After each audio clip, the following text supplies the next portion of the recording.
위해서 이렇게 축복하는 인사하겠습니다. 잘 오셨습니다. 주 여러분을 사랑합니다. 인사하겠습니다. 오늘은 공동의 말씀으로 하나님께 쓰임 받으려면 이런 제목으로 말씀을 전하겠습니다. 1945년 단 한 표 차이로 버리고 크로멜은 영국을 장악하게 됩니다. 1949년 단 한 표 차이로 영국의 찰스 왕 1세가 처형당하게 됩니다.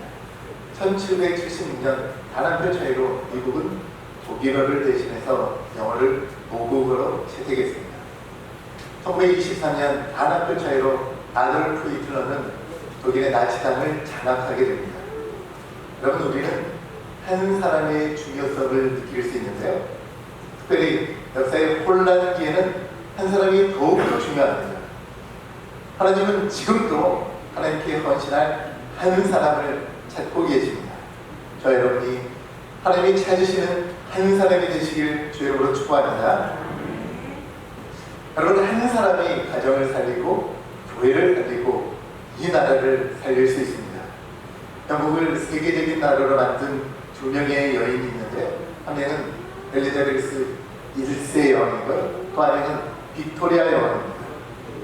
여성 한 명이 변화되니까 가족이 살아나고 민족이 살아나고 나라가 살아났습니다. 그러므로 우리 여성들이 신앙생활을 잘하는 것 대단히 중요합니다. 성경은 대표성의 원리를 강조하는데요. 초겨울쯤 되면은 월드컵 축구 경기가 열릴 텐데요. 우리나라 축구 대표팀 11명이 경기에서 승리하면 우리가 이겼다고 하죠. 그런데 11명이 지면 우리가 졌다고 표현합니다. 이것이 바로 대표성의 원리입니다. 적인 면도 마찬가지예요. 아담 한 사람의 범죄 때문에 인류의 죄가 들어오고 죽음이 들어왔습니다. 그런데 예수 그리스도 한 분의 희생으로 온 인류의 구원의 길이 열리게 되었습니다. 여호수아 7장을 보면 아간 한 사람의 범죄함으로 이스라엘 백성들이 아이성에서 패배하게 됩니다. 모든 사람들이 가나안 정복을 반대했는데요. 갈렙과 여호수아의 용기 있는 도전으로 가나안 정복이 이루어지게 됩니다. 여러분, 하나님은 어떤 사람을 사용하실까요? 요즘 우리가 살아가는 시대가 만만치 않습니다. 지금 우리가 처해 있는 사회 현실이 숨이 막힐 정도로 힘이 듭니다. 그런데 여러분, 우리가 기억할 것은요, 지금 우리 삶이 힘들고 어렵다는 것은 다른 말로 아닙니다. 우리가 하나님 앞에 서기만 하면 쓰임받을 수 있다는 것입니다. 여러분, 이순신장은 임진왜란이 있었기 때문에 한산대첩에서 크게 이기고 쓰임받았습니다. 나폴레옹은 영국과의 전쟁이 있었기 때문에 쓰임받았고요. 저주는 히틀러의 침공이 있었기 때문에 쓰임받고 2차 세계대전의 영웅이 되었습니다. 만약 그 시대가 평범했다면 그들은 모두 평범한 인생을 살았을까요? 위기가 있었기 때문에 그들은 위기 앞에 쓰임받은 것입니다. 지금 여러분이 개인적으로, 가정적으로 힘들고 어렵다면 그것은 하나님께 쓰임받을 기회인 줄 믿으시기 바랍니다. 오늘 성경에 갈렙과 여호수아가 등장합니다. 갈렙과 여호수아는 모세의 뒤를 이어서 하나님께 크게 쓰임받았습니다. 오늘 우리는 어떻게 하면 총체적 위기라고 하는 이 시대에 갈렙과 여호수아처럼 하나님께 쓰임받을 수 있을까? 하나님 말씀을 나누겠는데요. 우리가 하나님께 쓰임받으려면 첫째로는요, 온전한 믿음을 소유해야 합니다. 애굽을 출발한 지 2년 만에 이스라엘 백성은 가데스 바네아에 도착하게 됩니다. 거기서 모세는요, 지파별로 한 사람씩 12명의 정탐꾼을 뽑아서 가나안 땅을 두루 살피고 오라고 정탐을 보냅니다. 민수기 13장 1절과 2절입니다. 여호와께서 모세에게 말씀하여 이르시되 사람을 보내어 내가 이스라엘 자손에게 주는 가나안 땅을 정탐하게 하되 그들의 조상의 각 지파 중에서 지휘자된 자 한 사람씩 보내라. 정탐을 보내면서 하나님께서 분명히 말씀하셨죠. 너희에게 줄 가나안 땅을 둘러보고 오라. 하나님께서 이 이스라엘 백성들에게 가나안 땅을 주시겠다고 이미 약속하시고 가나안 땅을 둘러보고 오라 말씀하세요. 그 땅의 거민들이 강한지 약한지, 그 성음이 어떠한지, 정말로 그 땅에 비옥하여서 저가 꿀이 흐르고 있는지 살펴보라는 겁니다. 그 땅이 얼마나 좋은지 두 눈으로 똑똑히 보고 오라고, 그리고 그 증거물을 가져오라고 말씀하셨어요. 이들이 가나안 땅을 정탐하는데 무려 40일이 걸렸습니다. 그런데 돌아와서 정탐 결과를 보고하는데요, 심각한 문제가 생겼습니다. 정탐꾼들의 주된 의견은요, 그 땅이 비옥하고 좋은 것은 사실이지만 성이 견고하고 그곳에 가나안 쪽 속이 있기 때문에 우리가 그 땅을 취할 수는 없다는 의견이 지배적이었어요. 모든 사람이 바락 자손 때문에 안 된다고 말할 때 여호수아와 갈렙이 일어나서 말합니다. 민수기 14장 8절입니다. 여호와께서 우리를 기뻐하시면 우리를 그 땅으로 인도하여 들이시고 그 땅을 우리에게 주시리라. 이는 과연 저가 꿀이 흐르는 땅이라. 남들은 다 포기하고 절망할 때요, 여호수아와 갈렙이 하나님께서 함께 하시니 우리가 그 땅을 취할 수 있다고 힘주어서 말합니다. 민수기 14장 9절이에요. 여호와를 거역하지 말라. 그 땅 백성을 두려워하지 말라. 그들은 우리의 먹이라. 그들을 보호하자는 그들에게서 떠났고 여호와는 우리와 함께 하시느니라. 하나님이 함께 하시니 두려워하지 말라는 거예요. 여러분, 이 믿음을 회복하기를 주의로 축복합니다. 여러분 모두 여호수아와 갈렙같이 온전한 믿음의 사람이 되시기 바랍니다. 미국의 신대륙 개척 초기에 윌리엄 펜에 대한 이야기인데요, 펜은 인디언들과 좋은 관계를 유지했습니다. 그는 다른 백인들과는 달리 인디언들을 존중하고 그들에게 친절을 베풀어 주었습니다. 어느 날 인디언들이 농담으로 펜에게 이런 제안을 하는데요, 펜, 자네가 원한다면 우리의 모든 땅을 다 내어줄 의향이 있네. 하지만 하루 동안 걸어서 돌아오는 땅만 우리가 주겠네. 펜은 그 말을 듣고요, 다음날 해가 떠오르는 즉시 걷기 시작해서 해가 지자마자 인디언들에게 돌아와서 이렇게 말합니다. 그게 자네들이 말한 대로 내가 오늘 새벽부터 일찍 일어나 걸어서 이제 막 돌아왔네. 약속한 대로 내가 걸어온 땅을 주게라. 인디언들은요, 농담으로 하는 말인데 자기의 말을 믿고 따라주는 것에 놀랍고 고마워서 약속한 대로 땅을 내어주었다고 해요. 여러분, 그 땅이 바로 오늘날 필라델피아의 일부가 되었다고 합니다. 무슨 약속이든지 간에 그 약속을 제안하는 사람과 그 제안을 받아들이는 사람 사이에 믿음이 중요합니다. 여러분, 하나님께서 우리에게 이렇게 제안하십니다. 예레미야 33장 3절입니다. 너는 내게 부르짖으라. 내가 내게 응답하겠고 내가 알지 못하는 크고 은밀한 일을 내게 보이리라. 여러분, 이 말씀이 하나님께서 우리 모두에게 제안하신 말씀인 줄 믿으시기 바랍니다. 여러분, 믿으신다면 하나님의 응답을 믿고 구하시기 바랍니다. 이 말씀을 믿고 구한 자에게 하나님께서 놀라운 은혜를 주실 것입니다. 이 말씀 믿으신다면 여러분, 내일 새벽부터 나와서 하나님께 당당하게 구하시기 바랍니다. 오늘 본문에 하나님께서 가나안 땅을 주겠다고 하는 믿음이 여호수아에게 갈렙에게만 있었습니다. 여러분, 하나님의 말씀을 믿고 구하시기 바랍니다. 새벽에 기도하는 우리 모두에게 하나님께서 도저히 이해할 수 없는 은밀한 은혜를 주신다고 말씀하셨습니다. 여러분, 이 약속을 믿으시기 바랍니다. 약속을 믿으시고 새벽에 나와서 하나님께 기도하며 살아가는 저와 여러분 되시기 바랍니다. 뿐만 아니라 하나님께서는 우리 후손들이 하나님께 쓰임 받으려면요, 두 번째로 믿음의 가정을 이루어야 된다 말씀하세요. 12절 말씀인데요, 12절 말씀은 같이 한번 읽겠습니다. 12절 시작. 그러나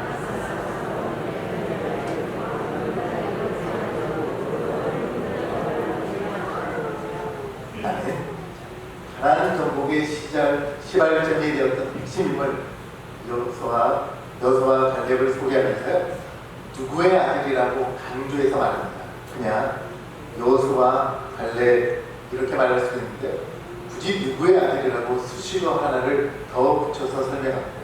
성경은 사람을 소개할 때요, 아론의 아들 엘르아살, 우리 아들 아들 다윗, 아모스의 아들 이사야, 사바스의 아들 엘리사 이렇게 이름 앞에 그 아버지를 소개할 때가 있어요. 왜 그의 가정과 아버지의 이름을 강조했을까요? 갈렙과 여호수아가요 어느 날 갑자기 쓰임받은 것은 아니라는 말입니다. 그들은 모두 믿음의 가정에서 자라났습니다. 믿음이 좋은 여분네라고 하는 아버지에게서 갈렙이라는 아들이 태어났고요. 믿음이 좋은 눈이라고 하는 사람에게서 여호수아가 태어났다는 거예요. 여러분 가문에 하나님께 쓰임받는 일꾼이 세워지기를 원한다면 반드시 기억하십시오. 여러분이 자녀에게 믿음을 가르쳐야 합니다. 혹시 여러분은 부모님으로부터 믿음을 물려받지 못했다 할지라도 여러분한테 반드시 믿음의 가문을 세우시기 바랍니다. 그래서 여러분에게 축복하겠습니다. 믿음의 가문을 세우세요. 성경에 보니까 갈렙이 그나스 사람이라고 소개되어 있습니다. 여러분, 그나스 족속은요 원래 가나안의 원주민이에요. 그러니까 갈렙은 이방 사람이라는 말이죠. 창세기 36장에 보면 그나스는 에서의 장자 엘르바스의 아들입니다. 그러니까 그나스의 할아버지가 에서였죠. 그러니까 야곱과 에사는 그 에서입니다. 그나스라고 하는 말은 사냥꾼, 파괴자라는 뜻이 있습니다. 그러니까 원래는 하나님께 속한 사람이 아니고요, 파괴자였던 사단에게 속한 사람이다, 그런 말이죠. 에서의 후손으로 이방인이었던 갈렙이 어떻게 하나님께 쓰임받는 믿음의 사람이 되었을까요? 그것은 전적으로 부모님 때문입니다. 갈렙은 여분네의 아들인데요, 여분네라고 하는 이름의 뜻이 하나님께서 돌이키기를 원합니다, 이런 뜻이 있어요. 여분네는요 지금까지는 믿음이 없는 가정이었지만 이제부터는 하나님을 믿는 믿음의 가정으로 돌이켜 주옵소서 이렇게 기도했습니다. 그러니까 아버지의 믿음이 갈렙을 만드는 거죠. 여러분 자녀들의 믿음이 저절로 이루어지는 것이 아니고요, 부모의 신앙을 물려받게 되어 있습니다. 여러분은 어렸을 때부터 성전에 아이들을 데리고 나오셔야 돼요. 여러분 2층에 아이들을 데리고 나오시는 부모님들 계시는데 지금 잘하고 계신 거예요. 어렸을 때부터 아이들을 성도들을 이끌고요, 아이들을 위해서 기도해주고 아이들에게 말씀을 가르칠 때요, 우리 가정에 갈렙과 여호수아 같은 인물이 나오는 것입니다. 여러분 모두의 가정이 믿음의 가정이 되시길 주의 이름으로 축복합니다. 여러분, 우리는요 자녀들을 위해서라도 우리가 신앙생활을 잘 하셔야 합니다. 여러분, 우리 자녀가 이 시대에 영향력 있는 지도자가 되기를 바라고 하나님께 쓰임받는 자녀가 되기를 원하신다면 여러분, 우리는 자녀들에게 믿음을 심어줘야 돼요. 그런데 문제는 아버지가 기도하지 않으면서 어떻게 내 자녀가 하나님께 쓰임받기를 원할 수 있습니까? 여러분, 엄마가 주의 성질에 헌신하지 않고 복음을 전하지 않으면서 어떻게 자녀에게 하나님 가까이 하라 이렇게 말할 수 있겠습니까? 내가 믿음의 본이 될 때 우리 자녀에게 믿음을 심어줄 수 있습니다. 여러분, 이 사실을 기억하시기 바랍니다. 갈렙이 여호수아가 믿음 좋은 부모를 만나지 못했다면 그들 역시 가나안 정복을 반대했을 거예요. 여러분의 자녀가 하나님께 쓰임받지 못하다면 여러분 전적으로 부모의 여러분의 책임입니다.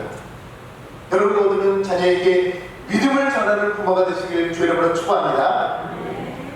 어떤 초등학교에서요 가정이라는 주제로 글짓기를 했는데요, 초등학교 1학년 아이가 이런 글을 써서 여러분에게 소개하고자 합니다. 우리 집에는 엄마가 있는데 내가 원하기만 하면 항상 맛있는 음식을 해줘요. 엄마는 정말로 나에게 필요한 사람입니다. 그리고 우리 집 정원에 개가 한 마리 있는데 나를 너무너무 좋아하고 나와 놀아주는 정말 좋은 친구입니다. 또 거실에 TV가 있는데 언제든지 나를 재미있게 해주고 나에게 필요한 것을 보여주는 가족과 같은 존재입니다. 그런데 밤에 잠깐 들어오는 아빠라는 사람은 도대체 왜 필요한지 지금도 모르겠습니다. 여러분은 자녀에게 어떤 부모입니까? 여러분은 자녀에게 어떤 아버지입니까?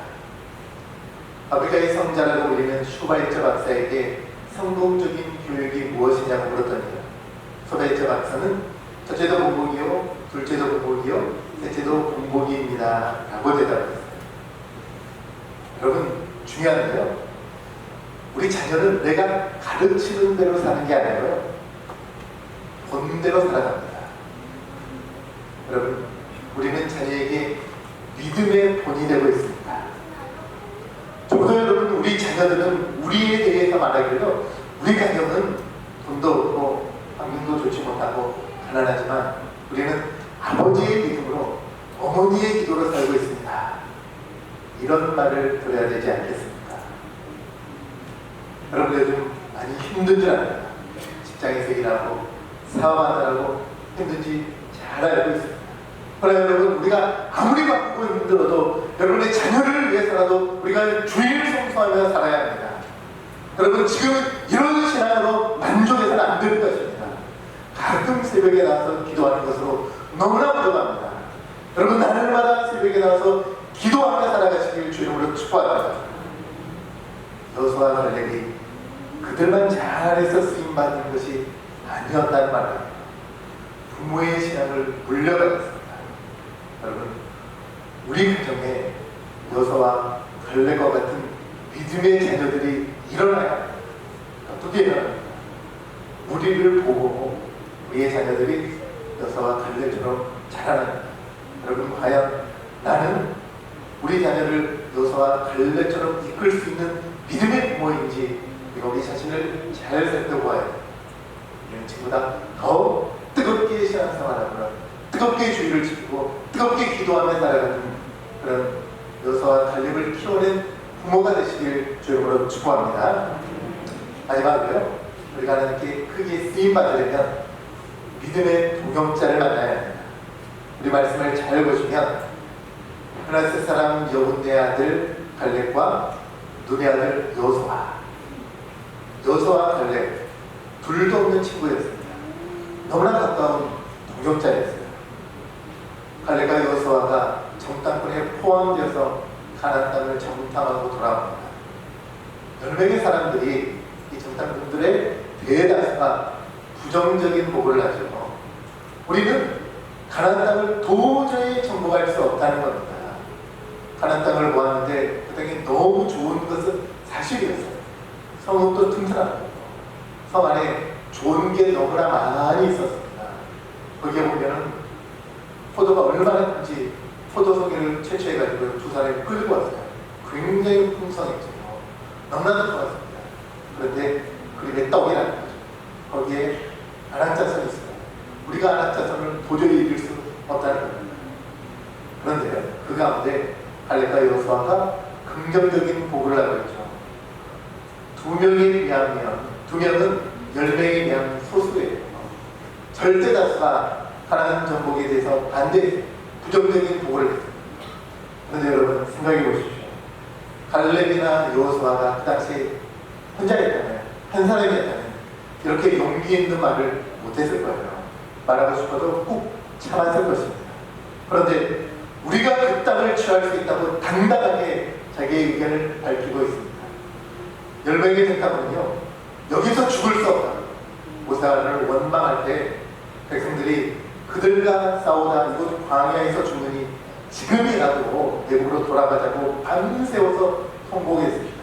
이때 여호수아 갈렙이 자기의 옷을 찢으면서 말합니다. 어떻게 그렇게 할 수 있습니까? 자기를 지지해주는 동역자가 옆에 있었기 때문에 갈렙과 여호수아가 한 목소리를 낼 수 있었던 것입니다. 여러분, 이 세상에 어떤 사람도 혼자서 일할 수는 없습니다. 여러분, 그 일이 하나님의 일이라면 더더욱도 그렇습니다. 모세에게는 아론이라는 동역자가 있었고요. 다윗에게는 둘도 없는 친구 요나단이 있었습니다. 다니엘에게는 사드락, 메삭, 아벤노고라는 3명의 동역자가 있었습니다. 바울에게는 신라라는 동역자가 있었고요. 브리스길라에게는 남편 아굴라가 동역자가 있었습니다. 여러분, 우리의 동역자는 누구입니까? 여러분, 교회에도 혼자라서 반드시 동역자가 있어야 합니다. 교회에 만약 동역자가 없다면 우리 남편이나 우리 아내가 나에게 동역자가 됩니다. 여러분 모두가 브리스길라와 아굴라처럼 동역하면서 주의를 감당하셔야 합니다. 예수께서 70인의 제자를 보낼 때요, 2명씩 짝을 지어 보냈습니다. 2명씩. 여러분, 사람은 대단한 강심장이 아니고서는 혼자서 일할 수 없습니다. 여러분 모두 나와 함께 일할 수 있는 동역자를 찾으시기 바랍니다. 아니, 내가 동역자가 되어주시기 바랍니다. 요한 웨슬리에게 이런 말이 있는데요. 당신이 하나님을 섬겨 천국에 가기를 원한다면 명심하십시오. 당신 혼자서 하나님을 섬길 수 없습니다. 동역자를 찾으십시오. 없다면 지금부터 만들어 가셔야 합니다. 요한 웨슬리가 루터의 생애라고 하는 작품을 번역하면서 이런 말을 했는데요. 루터는 의심할 여지가 없는 하나님의 도구였습니다. 그러나 해석한 일은 그의 일생에 충실한 충고가 없었다는 것입니다. 여러분, 우리는 혼자서 일할 수 없습니다.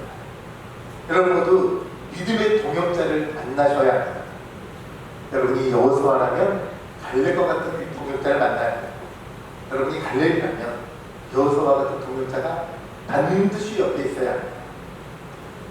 여러분, 갈렙은 여호수아에게 어떠한 동역자였습니까? 이 이름의 뜻에서 알 수 있는데요, 갈렙은 히브리어로 개라는 뜻이 있어요. 여러분, 개라는 동물은 충성심이 강하고 주인에게 순종하는 동물이죠. 갈렙은 하나님께 충성했습니다. 여러분, 소는요, 사람이 일을 시켜야 일을 합니다. 그러나 개는 주인에게 알아서 충성하는 동물이에요. 그런 의미에서 우리가 옆 사람에게 이렇게 축복하겠습니다. 개 같은 사람이 됩시다. 이것도 따라하지 않네. 개 같은 사람이 되시다는 꼭 이것을 욕으로 듣는 사람이 있어요. 그러면 우리가 이렇게 한번 축복해 볼까요? 갈렙 같은 사람이 됩시다. 같은 말입니다. 여러분, 앞에 말은 좀 이상하게 들으실지 몰라도 갈렙의 이름의 뜻이 뭐라고요? 개라는 뜻이에요. 갈렙이 어떻게 순종했느냐? 온전히 순종했습니다. 갈렙은 하나님이 만족하실 만큼 온전하게 순종했습니다. 갈렙이 가나안을 정탐하고 돌아왔을 때 그의 나이가 40세였습니다. 그리고 가나안 땅을 정탐한 후에 헤브론을 달라고 요구를 했을 때 그의 나이 85세. 광야에서 40년 있었으니까요. 85세였습니다. 갈렙은 가나안을 정탐하러 갔을 때나 가나안에 정착했을 때나 변함없이 하나님을 의지했습니다. 갈렙은 어떤 상황에서도 하나님 한 분만 믿고 의지했던 사람입니다. 여러분, 우리 모두 갈렙과 같이 변함없는 믿음의 사람이 되시기 바랍니다. 여러분, 내일이 말복인데 봄이 되면 날씨가 덥고 체력적으로 힘들기 때문에 우리가 몸을 보호하기 위해서 보양식을 먹죠. 여러분, 어떤 보양식을 즐겨 드십니까? 여러분들이 여름철이 되면 즐겨 드시는 보양식 가운데 보신탕이 있습니다. 점심시간이 돼서 그런지 입맛을 하시는 분들이 있는데요. 저는요, 보신탕 잘 즐기진 않지만 누군가 먹자고 하면 유혈난다는 소리 안 들으려고 그냥 같이 와서 먹기는 하지만 즐기지는 않습니다.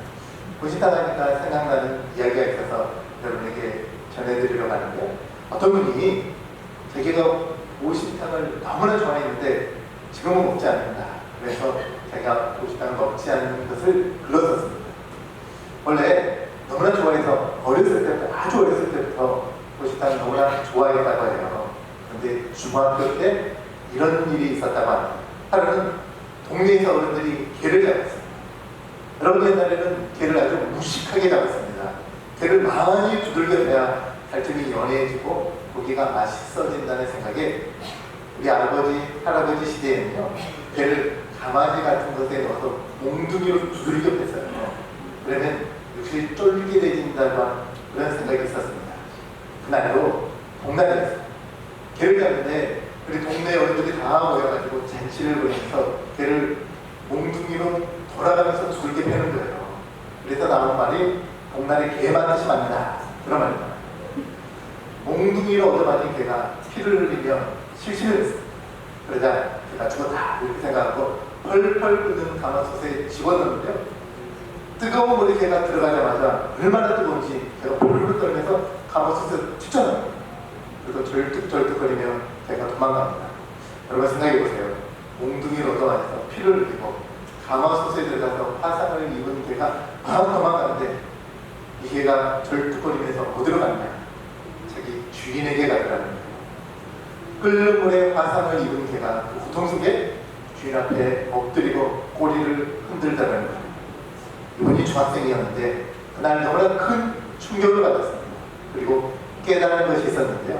야, 개는 잡아먹는 게 아니고 기르는 거구나. 그러면서 다시는 개를 먹지 않았다는 겁니다. 여러분 내일이 복날이죠. 해야된다. 우리 여성분들이 많이 입맛을 다시는데요. 옛날에 우리 아버지 세대, 할아버지 세대에 먹을 것이 부족했던 시대라서 집에서 기르는 개라도 잡아먹고 여름철에 힘을 냈습니다. 그런데 지금은요, 먹을 것이 많기 때문에 너무나 먹을 게 풍요해서 버리는 음식이 더 많은 시대에 굳이 걔네들까지 건드리지 않아도 되는데 아직도 많은 사람들이 즐기고 있습니다. 여러분 입만 당기는 대로 드시기 바랍니다. 하나님은 그의 이런 대로 하나님께 충성하는 사람이 있어요. 여러분 인생에 갈릴 것 같은 동역자를 만나셔서 하나님께 순종하시기 바랍니다. 18살의 청년이 성인식을 마친 후에요. 마을에서 가장 연로한 어르신을 찾아가서 제물을 구했습니다. 어르신, 저는 오늘부터 성인이 되었습니다. 인생을 어떻게 살아가야 할지 저에게 충고 한마디 해주십시오. 노인이 말합니다. 내가 가장 잘할 수 있는 일이 무엇이냐? 저는 비누와 양초 만드는 일은 자신이 있습니다. 그럼 너가 좋아하는 일을 하라. 그런데 한 가지 조건이 있다.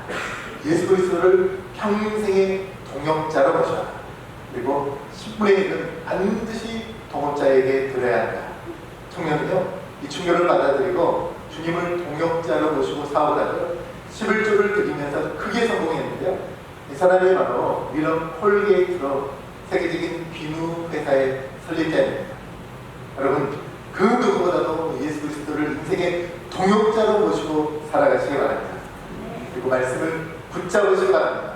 그런 사람이 하나님께 쓰임받을 수 있습니다. 여러분 하나님께 쓰임받으시기를 원하십니까? 그렇다면 따라가십시오. 하나님만 온전히 따라갑시다. 믿음의 가문을 만듭시다. 믿음의 동역자를 만납시다. 저는 여러분이 모두 갈레스과 여호수아처럼 하나님께 크게 쓰임받기를 바랍니다. 그러기 위해서 우리 모두는 예배가 생활화되어야 합니다. 절대로 주일 예배에 빠지지 마시고 예배를 통해서 선포되어지는 말씀을 하나님께서 나에게 주시는 말씀으로 믿으시기 바랍니다. 여러분 모두 예배에 성공하여 여러분의 자녀가 갈렙과 여호수아와 같이 크게 쓰임받는 그런 감을 만드시길 주 이름으로 축복합니다. 하나님 참으로 감사드립니다. 오늘 우리가 하나님께 쓰임받기 위해 어떻게 해야 될지 말씀을 살펴보았습니다. 하나님 우리 끝까지 믿음 지키며 살아갈 수 있도록 하나님 도우시고 함께 하여 주시옵소서.